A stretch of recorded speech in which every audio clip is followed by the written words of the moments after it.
Al B. Sure is the only dude I know whose voice is that deep and can cold do a falsetto like he be doing a falsetto. I'm like, yeah, where does that come from? so cold, and this dude's voice is deep as I don't know what. That's crazy, man. Wow. You know what? And that, let me tell you something. That has truly been just from trying to emulate Smokey Robinson records and Marvin Gaye and Johnny Mathis, you know, just growing up at Michael Jackson. And then I smoked a lot of cigars in the day. So That'll do it right there. you already know. Them late nights and you wake up up next morning and everything smells like cigars. It's horrible. Yeah, man. Hey, bro, Night and Day, always when that came out, man, that was just my joint. And like Don, when I was younger, people used to call me Al B too. I gotta go.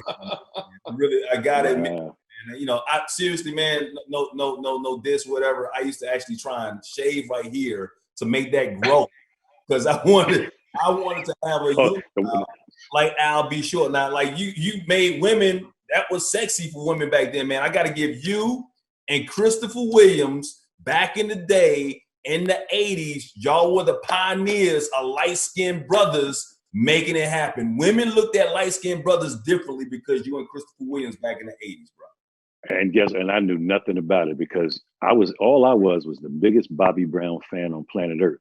So when I got the first opportunity to go on tour, on any Heartbreak tour, you know, myself, New Edition, Bobby Brown, I was such a big Bobby Brown fan that what I would do, because, you know, everybody tried to, because we had every cover. I was on Right On this week. He was on Right On. And it would switch off back and forth.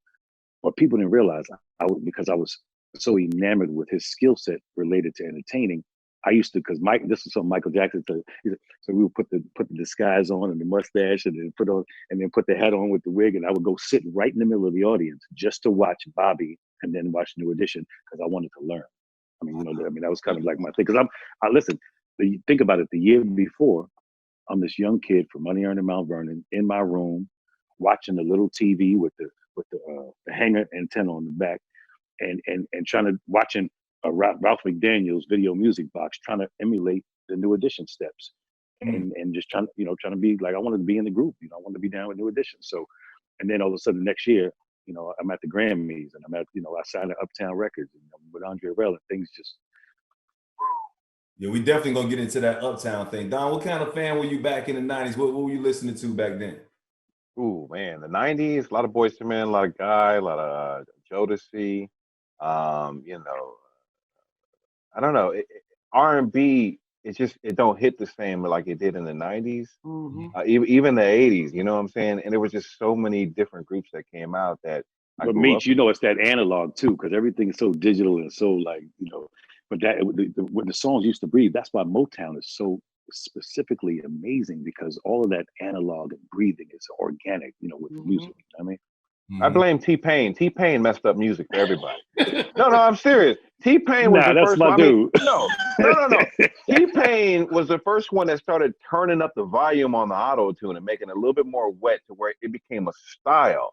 And then literally after T-Pain, everybody just ran with it, and now we got this digitized sound. And it just, you're right. You're right. You're right about that in terms of all the records now, the stuff that I do listen to, and I still, obviously, I host the syndicated, Love and R&B show around the country, and I want to continue to support, especially R&B music, and keep that alive. So every time if I listen to a station during the day and I start hearing some of the other music, and obviously as an engineer, and as a technical person, when I hear it, it is. And mind you, I don't knock anybody else's hustle. However they feed their family, it's all good like that. But there's such a difference as it relates to sonically in terms of the records and what we did, in a time period, because we actually studied, we were studying, the stylistics and Stevie Wonder and Donny Hathaway and music of that nature, and we would emulate that. But now the younger cats are studying the samples of the samples that we sample, So it's like fifth generation music now.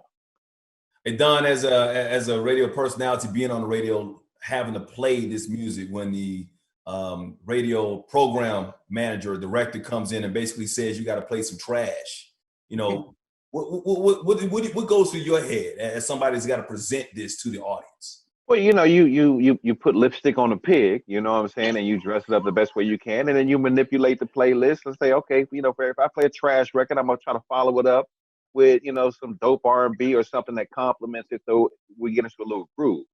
You know, that's a DJ's job is or groove just play going. the joint and then play where they sampled it from. Yeah. We used to do that on the radio also. We used to play the joint and play the original off of that. Yeah.